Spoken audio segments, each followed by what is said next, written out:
皆さんこんにちは、りょうです。テレワークメインで働く会社員の私が引っ越しを機にゼロから書斎作りを始めて約1年。ある程度理想の環境が完成したので、デスク中心の書斎ツアーとしてまとめてみました。書斎のコンセプトは自然の中にいるようなリラックスできる空間です。仕事からゲーム、動画編集やブログの執筆など多くの時間をこの書斎で過ごすため、木目のアイテムや観葉植物を多めに取り入れることで落ち着いた雰囲気になるように意識しています。木目は色味が暗めのものを、その他のアイテムは基本的に黒でまとめています。それでは早速各アイテムをご紹介していきます。まずは仕事をする上で欠かせないデスクとチェアについてご紹介します。デスクは電動昇降デスクのフレキシスポット E7 を使用しています。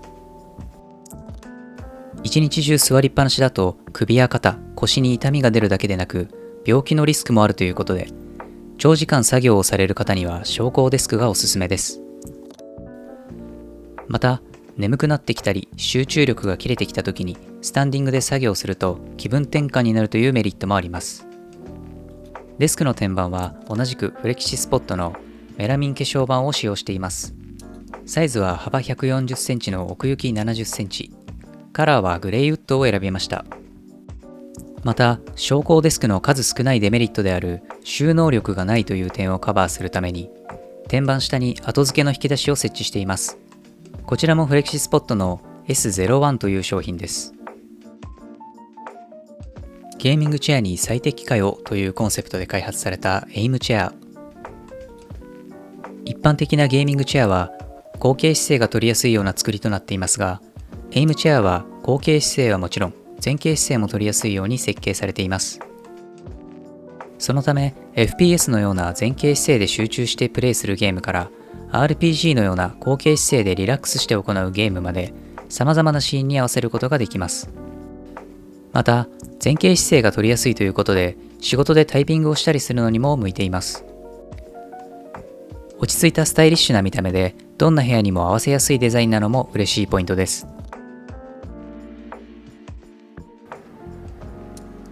次はデスク周りのアイテムを紹介していきます。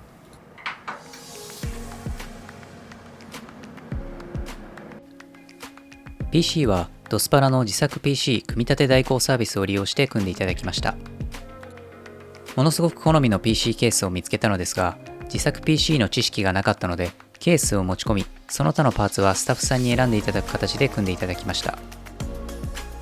スペック等はこのようになっています。PC ケースはフラクタルデザインのノース XL という商品で、マットなブラックに木目を合わせたまるでインテリアのようなデザインのケースです。このデザインが私の理想とする書斎の雰囲気にマッチしているため、とても気に入っています。メインのモニターは Pixio の PX32U Wave を使用しています。今までは 24.5 インチのフル HD モニターを2枚使っていたのですが、仕事柄文字を読む作業が多く、もっと大きなモニターが欲しいと思っていました。また、ゲームを綺麗な映像で楽しみたいという思いもあり、30インチ以上の 4K モニターを探した結果、こちらを購入しました。ゲーミングモニターということで、144Hz の高リフレッシュレートで、応答速度も 1ms となっていて、十分な性能です。私はブラックを購入しましたが、他にもホワイト、水色、ピンクの全4色のラインナップがあり、カラーバリエーションが豊富です。ブラックのモニターは割とどのメーカーでも取り扱っていますが、水色やピンクとなると一気に選択肢が減ってしまうかと思うので、スペックも見た目も妥協したくないという方には、かなり有力な選択肢となるのではないでしょうか。サブモニターには ASUS の VG2599 を使用しています。4年前にテレワーク兼ゲーム用にと購入しました。ゲームをする上では何の不満もありませんでしたが、上述のように仕事では大きいモニターの方が作業しやすいため、現在はサブモニターとして使用しています。モニターアームはエルゴトロン LX を使用しています。34インチまでのモニターを支えられるモニターアームで、メイン、サブモニターともにこちらを使用しています。モニターの上に設置することで手元を明るく照らしてくれるモニターライト。私が使用しているBenQのスクリーンバープロは、わざわざ電源ボタンに触れなくてもデスクに座るだけでセンサーが動きを感知してライトが自動で点灯します。また、デスクを離れて5分が経過すると自動で消灯してくれるので、消し忘れてしまった場合も安心です。マウスはロジクールの MXL5 を使用しています。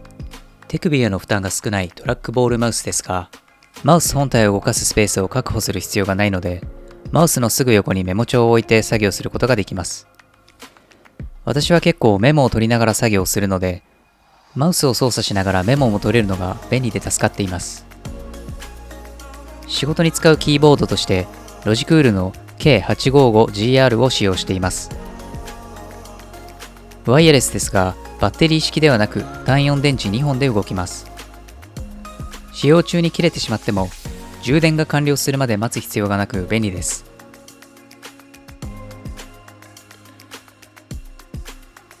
プライベート用のキーボードとして、アッコの MU02 を使用しています。木を使ったキーボードを探していたところ、こちらを発見し、アリエクスプレスにて購入しました。見た目がいいのはもちろんですが、この打鍵音が個人的にかなり好みです。キーキャップは木目デザインのものに変更して使用していますが、こちらは色味があまり気に入っていないので、そのうち別のものに変更したいなと思っています。キーボードを飾るために購入したキーボードシェルフ。マットなブラックと木材の組み合わせが気に入りました。デスクマットはデスクシェルフが有名なアメそばのものを使用しています。天然の羊毛とポリエステルを配合して作られており、全然チクチクしません。裏面には特に滑り止めがついていないので、滑り止めが欲しいという人には向かないですが、私はデスク上のスペースを空けたいときにデスクマットごとさっと動かせるので気に入っています。パームレストはウォールナットの無垢材を使用したものを使っています。見た目もいいですし、高さのあるキーボードを使用する場合、パームレストなしだと手首に負担がかかるので、購入してよかったなと思います。アメリカンダークウォールナットの無垢材が美しいワールドガジェッツのデスクシェルフ。同じくワールドガジェッツ製の引き出しトレイに加えて、ノルデコハウスというサイトで購入したストリームデックスタンドとマグセーフホルダーを取り付けています。また、引き出しトレイの中にはアメそばのトレイを入れていますが、サイズ感、色味ともにデスクシェルフと合っていてとてもいい感じです。モジュール式デスクシェルフは選択肢が少なく、有名どころの商品は高額でなかなか手が出せないですが、ワールドガジェッツのデスクシェルフは3万円以下で購入できるので、コスパもよくおすすめです。作業時間の短縮のためにストリームデックを使用しています。ブログ作業用のショートカットや動画編集用のショートカットを主に使用しています。なくてもなんとかなるアイテムではありますが、あると結構便利です。今後はもっとカスタマイズしていって、さらに作業効率を上げていきたいと思っています。YouTube の音声収録用に購入した単一指向性のダイナミックマイクです。加湿器やエアコンを使用していても、そういった環境音はほとんど入りません。見た目も金属製で重厚感があり気に入っています。マイクアームはそこまでこだわりはなかったのですが、使わない時に目立たないようにできるロープロファイルで探していて、ある程度価格も安く、私のデスク上の他のアイテムにも干渉しなさそうだったのでこちらに決めました。使わないときはこのようにデスクの後ろの方に収納しています。スピーカーはエディファイアの QR30 を使用しています。フロント部分が鏡面になっていたり、ライティングも好みの色やパターンに変更できたりと、インテリアとしてもいい感じの見た目に惹かれて購入しました。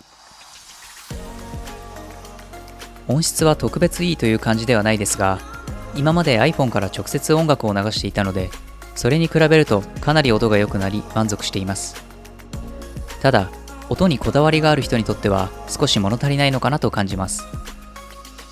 ヘッドホンはリンソールの Q-Ears Ellipse を使用しています。開放型の有線ヘッドホンで、ヘッドバンド、イヤーパッドともにとても柔らかく、軽量なため、長時間装着していても快適です。動画編集からゲームまで、基本的にこのヘッドホンを使用しています。こちらはワイヤレスのヘッドホン。ワイヤレスなため使いやすく気に入っていましたが、長時間使用していると耳が痛くなってしまうのが気になり、上述の Q-Ears Ellipse に乗り換えました。使う機会はなくなってしまいましたが、ヘッドホンスタンドを使用してデスク上に飾っています。iPhone と AirPods を同時に充電できるベルキンの充電器。プライベート用と会社用で2台の iPhone を使用しているので、1台はこちら、もう1台はデスクシェルフに取り付けているマグセーフ充電器で充電しています。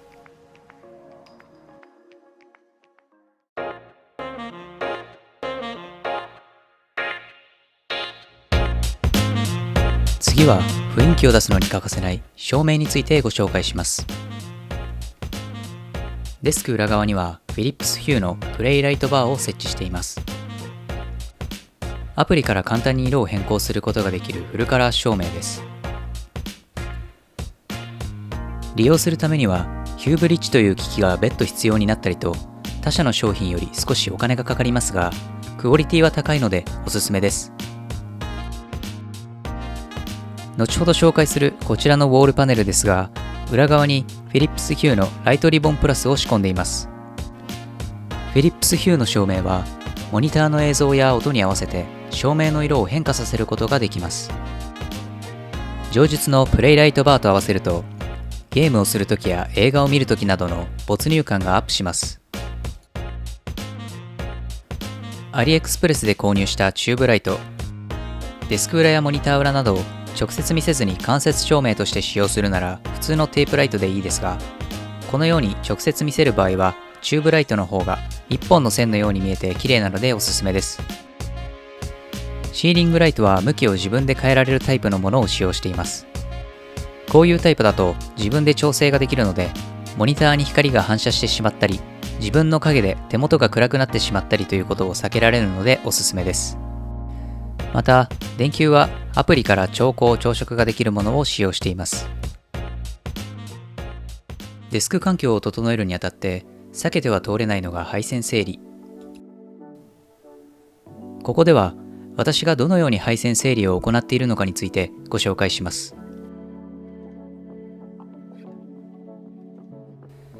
配線は整えておかないと見た目も悪いし、ペットや子供にいたずらされたりもしてしまいます。そんな配線を整理する要となるのが、山崎実業のデスク下天板ケーブルラックです。これだけ大量のケーブルがあっても、蓋付きで完全に配線が隠せるので、この通り。また、複数のケーブルはケーブルスリーブを使用してできる限りまとめていきます。有線ヘッドホンはデスク上に置いておくと配線が気になるため、デスク下に置けるようにエレコムのヘッドホンハンガーを使用しています。裏面にマグネットを貼り付け、デスク下の引き出しに取り付けています。そのままヘッドホンをかけると、ケーブルが床に垂れてしまうので、マグネットケーブルクリップを使って余った部分を引き出しの反対側に固定すると、ほぼケーブルが見えなくなります。昇降デスクを使用していると、デスクの高さを上げても問題ないようにケーブルの長さを確保する必要があるため、余ったケーブルが左右に広がってしまうのですが、ケーブルダクトを使用することで軌道が固定されるし、見た目もかっこよくなります。次はインテリアについてご紹介します。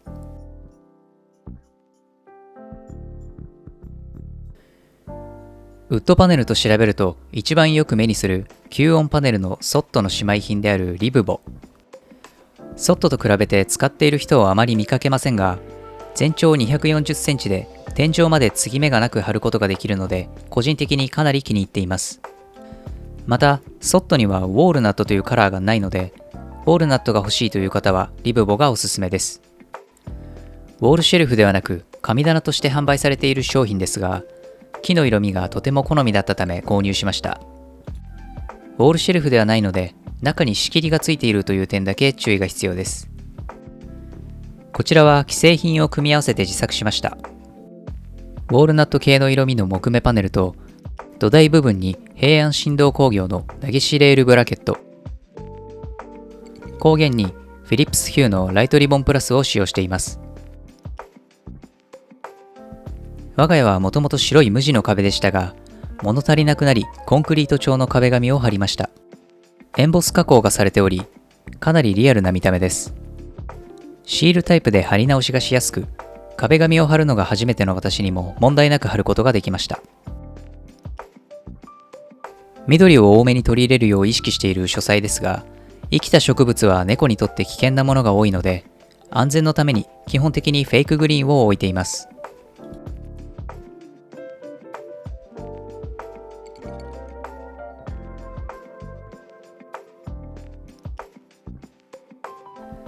ウォールシェルフには平安振動工業のラブリコシリーズのシェルフフレーム I 型を使用しています。ジャコビアンに塗装済みの棚板もセットで購入しました。PC をデスクと同じ高さに置くために購入したディスプレイラック。PC の重さに耐えられて形もおしゃれなものを探した結果、こちらを見つけました。こちらはアーネというインテリアショップが販売しているものですが、アーネでは商品を自社工場にて一から生産しているため、サイズの変更や一部だけ色を変更したいなど、ある程度のオーダーの相談も可能とのことです。オーダーの内容によっては追加の金額が発生する場合があるようですが、相談・見積もりについては無料とのことなので、設置したい場所にちょうどいいサイズのものが見つからないという場合には、こちらで相談してみるのもありかなと思います。パーツが豊富で自由にカスタマイズができる突っ張り棒のドローワライン。カバンを置く場所に困っていたので導入しました。普通ならデッドスペースとなってしまう縦の空間が使えるため、見た目がいいだけでなく収納力も高いです。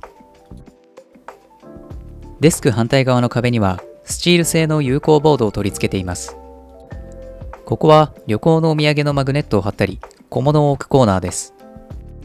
また、ティッシュケース、温湿度計、キーフックなどもマグネットで取り付けています。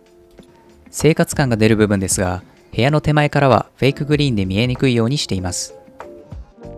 猫にゴミ箱内を漁られてしまわないようにと選んだゴミ箱です。蓋が上ではなく前についているので、上に物が置けるのが便利です。また、ゴミ箱というよりもキャビネットのような見た目なのも気に入っています。漫画を置きたいけど、約 5.5 畳とそれほど広くない書斎なので、できるだけ小スペースで収まるものを探した結果、ニトリのコミックラックを選びました。土台部分が46センチ四方と小スペースですが、コミック本を約320冊収納できる収納力を持っています。フラップ扉が4つついたディスプレイラックです。収納力がかなりあるおかげで、物が多い書斎が散らからずに済んでいます。ディスプレイラックの上には猫用のベッドを置いています。木目調のデザインで落ち着いた雰囲気なので、他の家具との相性もよく気に入っています。もちろん愛病もお気に入りです。